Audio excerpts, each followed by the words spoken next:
All right, we are live, right? Yes. Facebook always tricks me.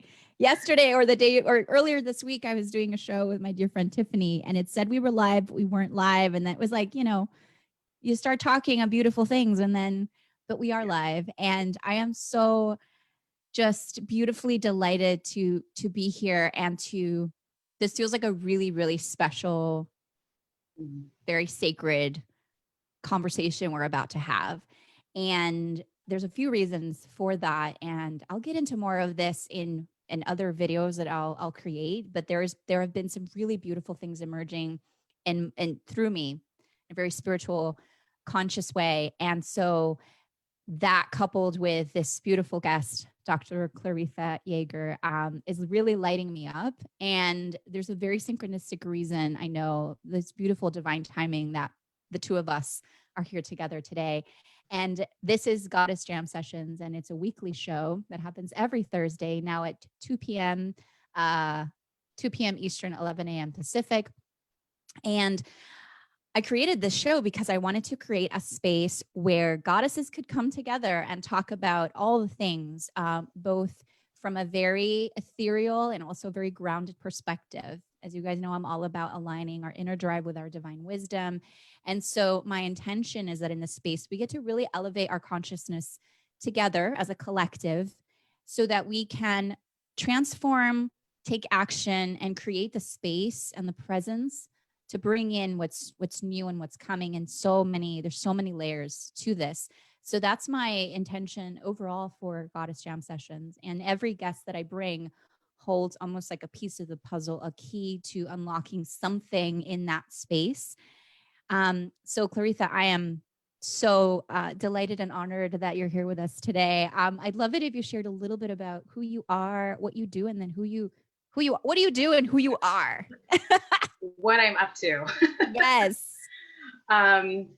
So I'm a doctor of Chinese medicine. That's just one thing that I do. I've had a private practice in Chicago, excuse me, for the past 8 years. So I was just telling Maria Aleandra, I've been used to working with people one-on-one in a clinical setting for a very long time. And over this past year or so, I've shifted into doing more spiritual mentoring as my practice has grown. I'm a Reiki master teacher as well. So I started incorporating more energy work. Not that acupuncture isn't, there isn't an energetic component to Chinese medicine, because I think it's really beautiful how they blend the physical and the energetic. But I just felt the calling to add more of that into how I was serving people. And so I started doing Reiki, and I started teaching Reiki, and then my meditation practice also grew. And between doing more personal meditation work and that personal development work and the energy work I was doing with other people to help support them, it was like, okay, it was like an unlocking of this another new level of things that I was supposed to do and to support people with. And so over the past year, it's been really lovely to just sort of be more receptive to that divine wisdom coming in from my higher self, and to figure out, okay, like, how does this look for me? Like, how do I get to take what I know and then share it with other people, and to, be supportive of them. And then, it's that ripple effect. So, yeah, just been, being the light, sharing the light, and trying to lift up other people for the past, since I started, my acupuncture practice, but it continues to evolve, which has been super fun. And this year it's been like turned up to 11. I'm like, okay, like, hang on to your butts, because like now we're in like full, like 0 to 60 in like less than a second. Yes.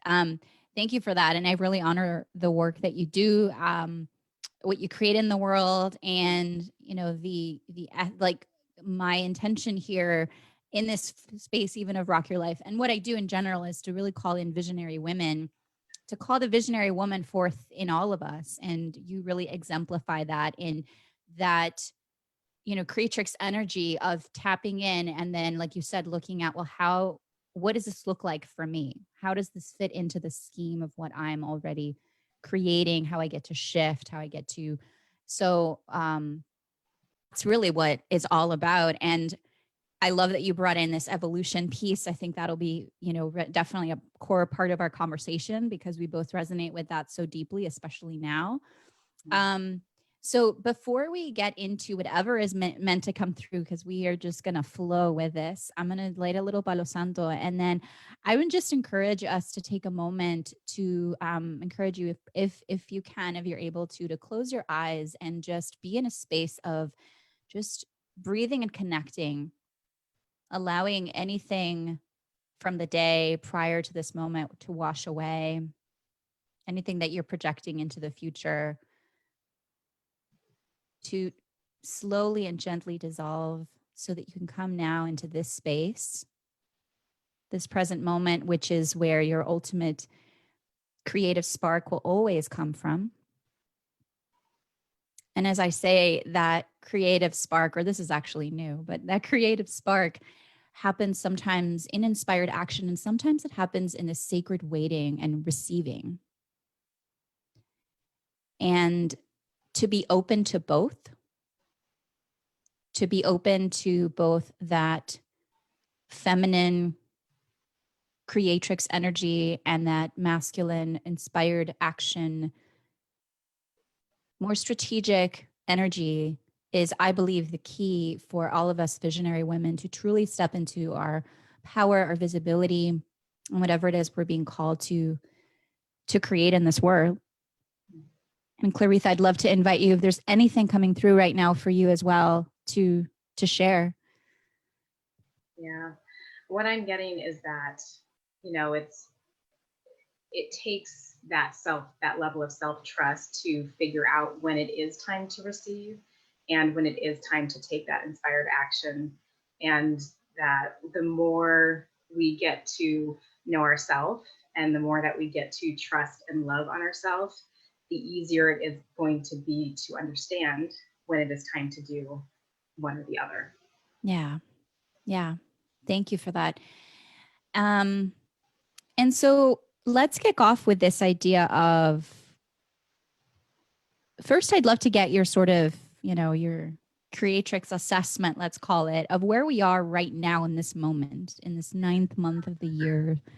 I mean, this is a lot. This is a lot. Nope. Yeah. It's not, no pressure. Yeah. Just a quick sort of like, just what comes up for you? What's the opportunity? What's the blessing? What's the... Yeah, no, really great question. I've been talking about it for a little bit too, just with patients and clients. And, this year, you can't not notice that it's a big transition year. And like a lot of people have said, 2020 means clear vision. And, I think this year is a blessing. I know a lot of people who don't feel that way, but my perspective is to see the beauty in what is going on in the chaos. And I think a lot of it has to do with, we are now getting to see a lot of the denser energies that have existed on the planet for a really long time. And, we're turning the light upon those things to be seen, and it's bubbling up and it feels uncomfortable and it feels, we feel like all the things, and that's fine. But in order for things to shift into this higher dimension in a space where there's much more love, there's much more unity, there's higher levels of awareness and consciousness, we can't do that with all of this stuff still bogging us down energetically. And so this is the year that we get to start to clear all of that away. And we can't clear it away if we don't see it. And so I think in this 9th month, things are like finally like almost like boiling to a head almost. Yeah. Which I think is great, I think it's going to be a real tipping point for lots of people to start to change their perspective, to like wake up and to start to own more of their sovereignty, because I talk a lot about sovereignty, but also like responsibility for how they interact and respond to the world. So there's a lot going on.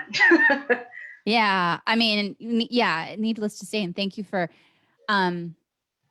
presencing that way. I resonate with everything that you're saying in a really deep way. And it's how I felt from the beginning of the year. And never to minimize the incredible suffering that's happening in so many layers, but that it is absolutely a core transition and pivotal moment for all of us. And there's this beautiful trend, and we're not the first ones. We are part of a lineage of women who have been waking up.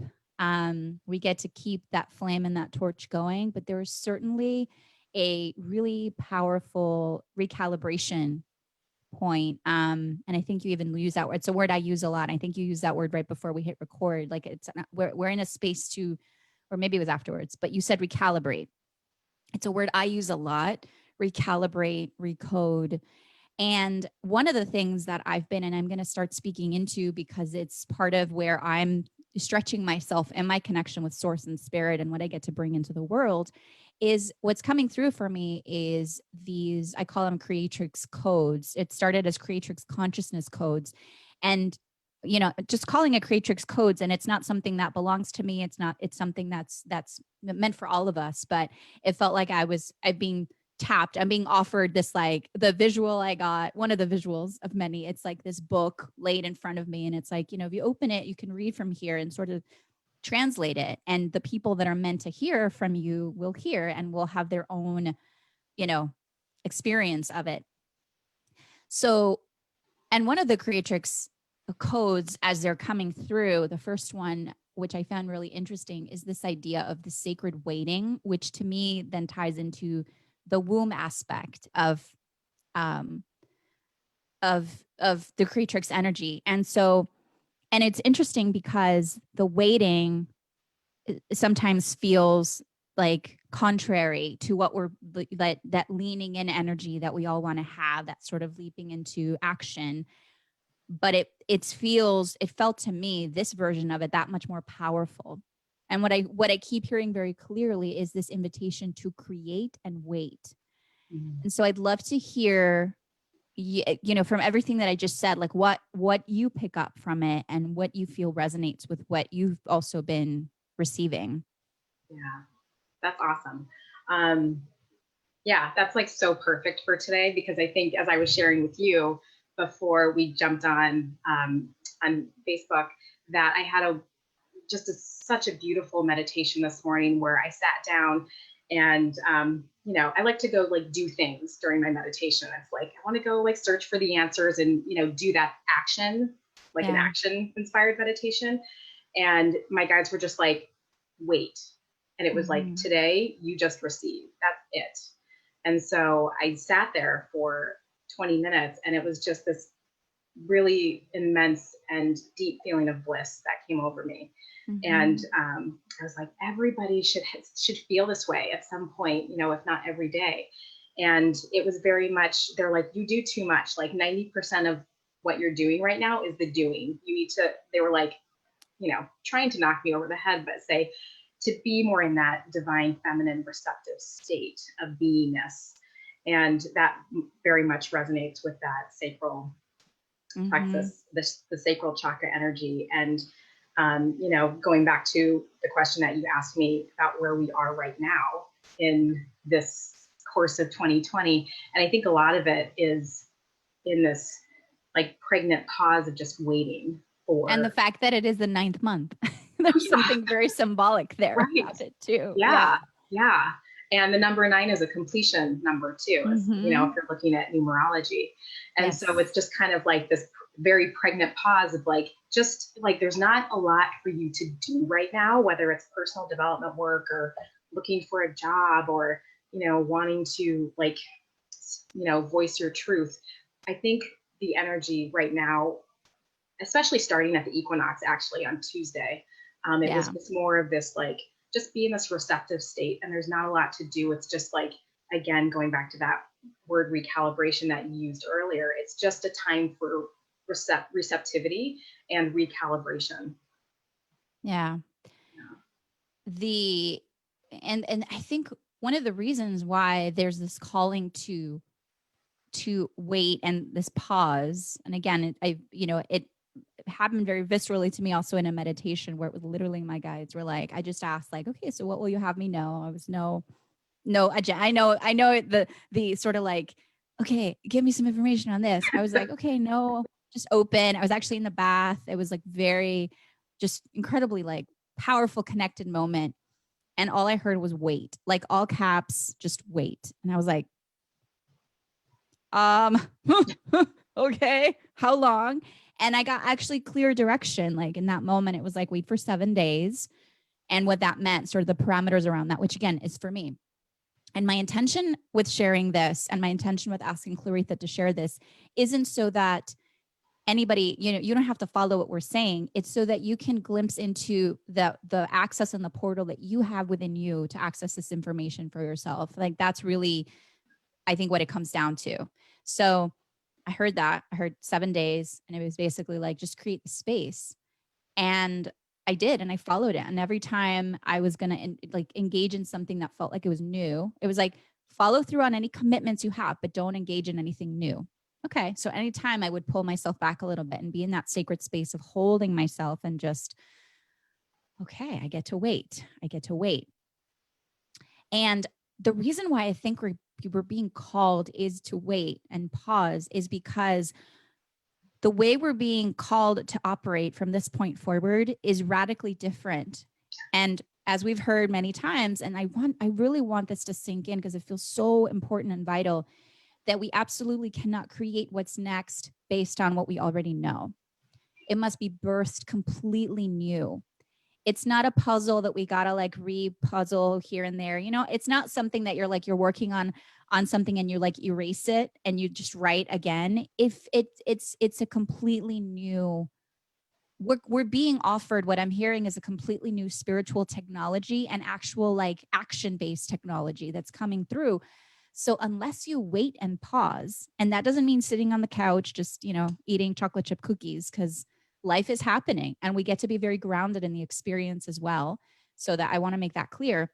But if we do not take that time, like you said, Claritha, to pause and receive, we will not be equipped or recoded in the way we get to be to then take the action moving forward. Imagine that we're pausing a movie, but instead of just being like, oh, I'm just going to go to the restroom and the movie starts back again, like wherever you stopped it, all of a sudden the movie's like in 3D and there's like, right.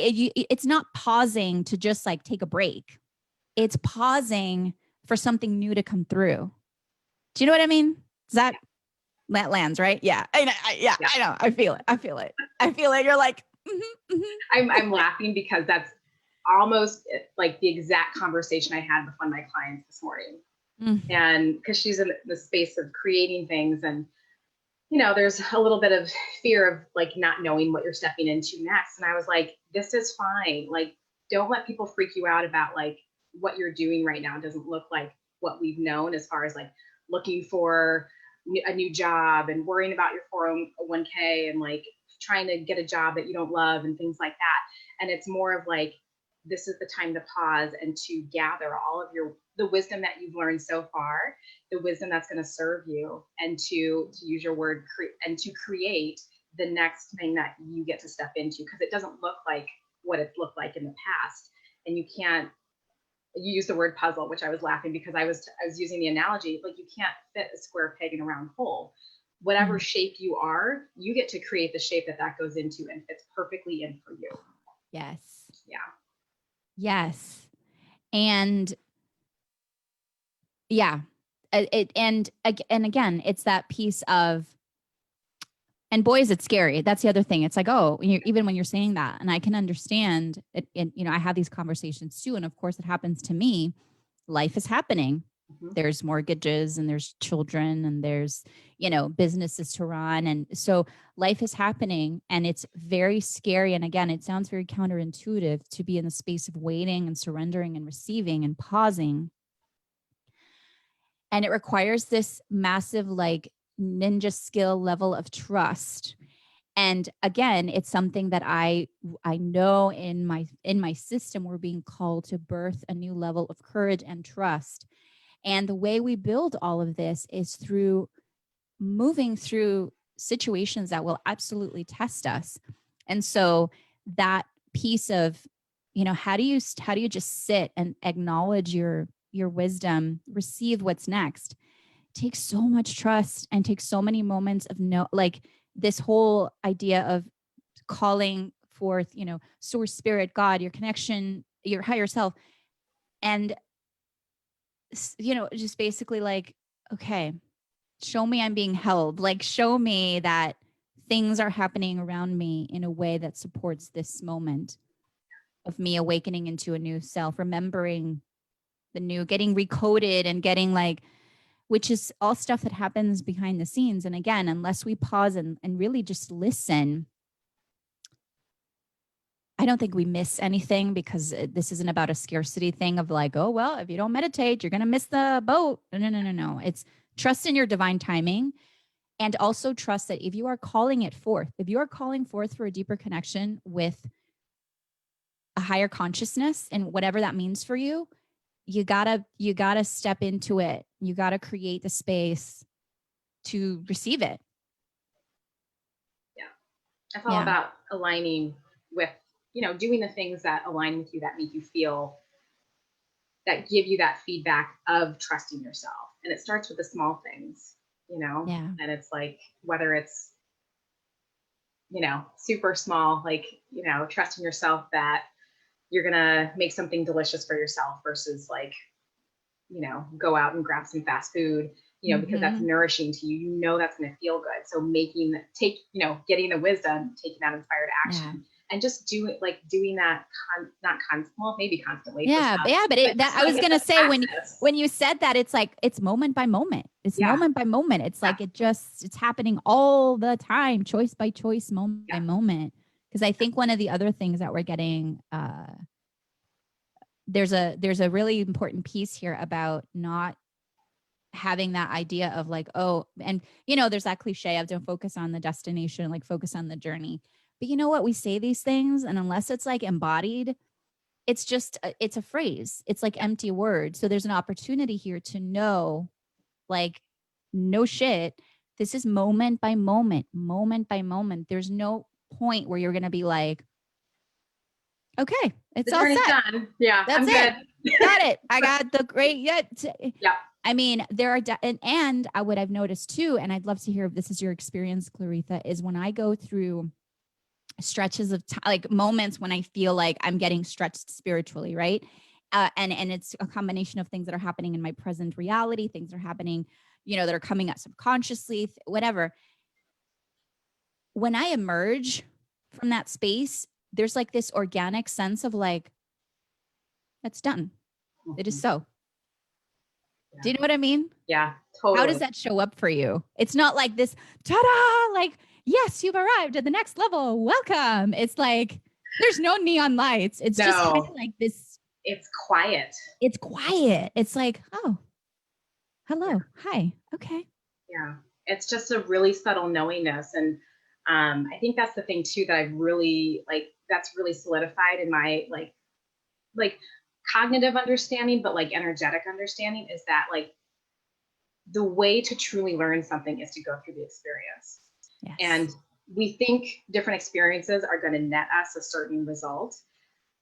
And maybe we get that result, but there's so much other richness there that we get from certain experiences, whether it's like a blowout argument with like your spouse, or with like a family member, or, having to close your business, or, there's, having a sick child, or like, there's so many possibilities. But unless we like go through the earth journey experience of it, we don't really hold that knowingness in our resonance until that happens. And that's that quiet, like, it's like a little like match. It's like, okay, yes, got that one. And it's like, oh, like I know that in my bones. Yes.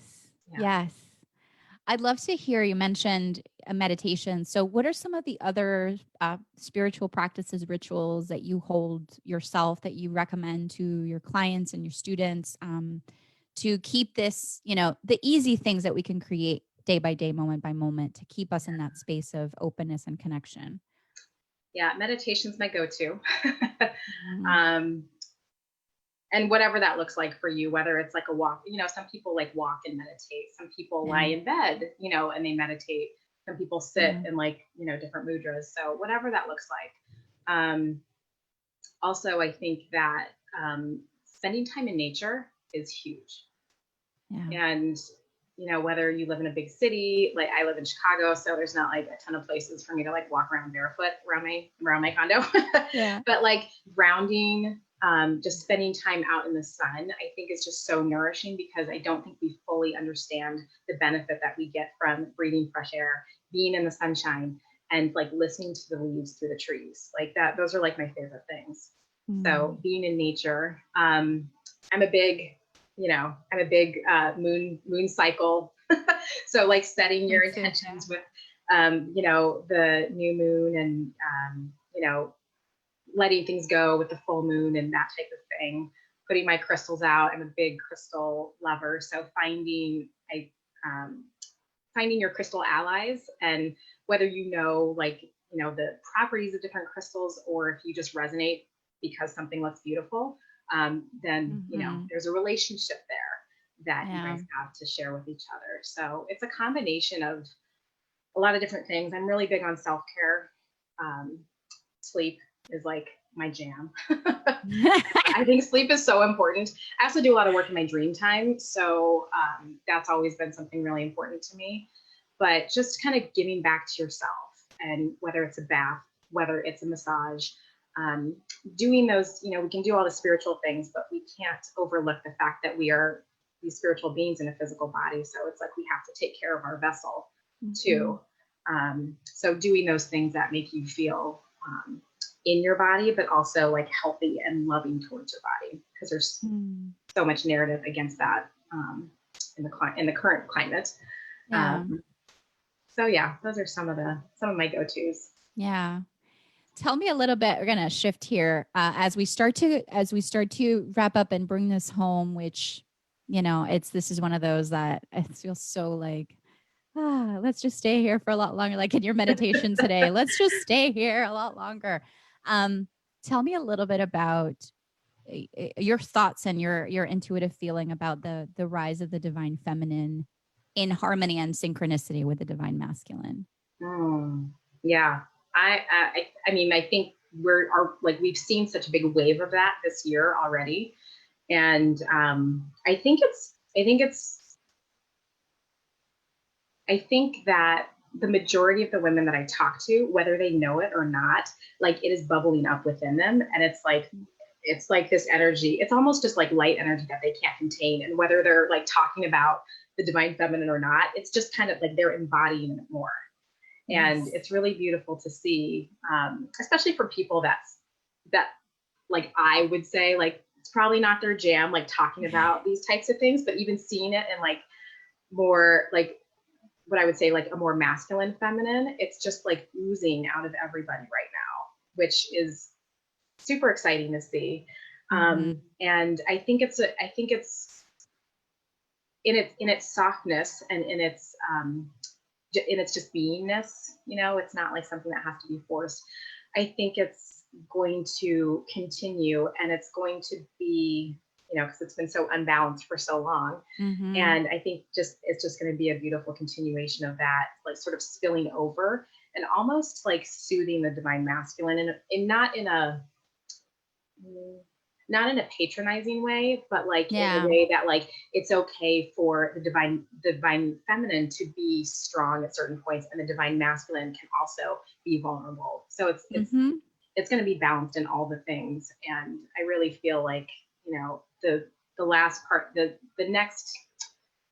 I feel like the next 3 to 6 months are going to be interesting, but like we're going to be in a totally different energetic sphere, like by the time the spring equinox comes around. That's kind of what I get. Yes. Yeah. Yes. And I'll add that resonates with what you're saying is when I tap in again in this sort of what I'm calling these creatrix codes, there's this very interesting, very beautiful point of neutrality between the feminine and the masculine. Not a like canceling out, not like it's the same thing, because it's not. There's this honoring, but there's this like neutrality that I've been experiencing. And again, going back to the piece of the evolution in my work and in my personal life, as I'm sure in your work, your personal life, and anybody who's watching it resonates with this, you've probably been seeing the thread. There's like this golden thread of what's been emerging through you that maybe now has it expands and sort of like the meaning gets clarified or something happens. But if you look back and you see the conversations you've been having, what you've been sharing, what's been important for you, what you've been writing in your journals, what you've been dreaming about, there's this thread of this trusting that you've been on this path. The frequency's been building in you. I would totally agree with that. Yeah. Mm-hmm. Yeah. So good. I always love to ask like truth mic drop moment, like you're stepping on your soapbox. What do you want to share? Man. She's like, wait, there's not a big enough soapbox for everything that's coming. It's just, I just want to reiterate the fact that even though things look like they are on fire and they're totally crazy right now, I want to reiterate the fact that it's all going to be okay. Like, all is well. And like I said earlier, this transition phase that we're in, it's a death of one thing and a rebirth of something else. And the transition of that is always kind of messy and painful, but that's what happens, and that's the evolution of things and how things change. And so we are in this change. And so it's like, I want to stress for people to not get distracted by the shiny, sparkly, noisy things going on right now, because that's not the truth. The truth is that there's a huge shift going on right now energetically for the planet herself, but also for each one of us. We are all getting recalibrated. And so it's like, stay in your heart and like own your sovereignty, because that will help sort of like give you the navigation to get through this crazy transition that we're in. Yes.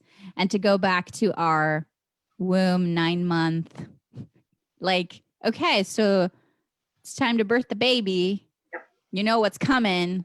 Contractions, screams. Yep. I said yesterday in a conversation with one of my clients, it was like, it's going to get messy. There's going to be placenta everywhere. Like, wow, this kid's going to come out screaming and like, and then it's so incredible. Like, you tie it to that bigger cycle, and it just like, whoa. Like, and when you say the next 3 to 6 months, what is that in the life of a new mother? Like, if we all consider ourselves as mothering this new being, this new consciousness, that's like go time. That's the time when there's no sleep. There's a screaming baby. There's like, you feel depleted and also nourished. And there's this incredible privilege of birthing this new child into the earth. But you're also like, get this thing away from me because I need to sleep. If this thing hangs on my boob one more time, I'm going to chuck it out the window. So let's like honor all of that. Yeah. Which is what will be, emerging from this point forward. Yeah. And have all the feels. I'm not saying like, don't have all the feels, because I think that's really important for us that the energy needs to move through us too. Yeah. But it's but like, then you have like, a shiny new baby. And you know what I mean? But it's a wonderful thing. And it's like, it wouldn't be there if that process hadn't happened. So, we're letting that process happen. Yes. Collectively. Yeah. Yes, we are. Claritha, thank you so much for your time and your energy and your beautiful showering of wisdom today. I really appreciate it. Where can everybody find you and connect with you? People can find me on Instagram at Jade Path Medicine or jadepathAcupuncture.com. Yeah, and I'll include the links in the little description as well. Thank you. I look forward to playing in the space again. And you and I get to do something about the new moon. I got that hit because I'm all about the new moon. And when you said that, I was like, let's do the thing. Let's do the thing. I got an image of like rallying like a little collection of goddesses to create a sort of new moon ritual kind of situation. Goosebumps. There it is. That means it's a yes. I got it too. I just got it too. So let's call in, like you call in who you're vibing with, and we'll create something. Yeah. And come together and do something special, maybe for the next new moon. Why not? Yeah. Goosebumps all over. Ooh. It's done. All right. Well, everybody, it's done. It's done. It's happening. Everybody, thank you so much for joining. If you caught the replay, #replay, make sure you follow Claritha. I love you. I will see you here next Thursday, and stay tuned because there's a lot coming. There's a lot coming. Trust yourselves, and may you be always in your truth, in your wisdom, and in your freedom. Mwah. Bye. Bye.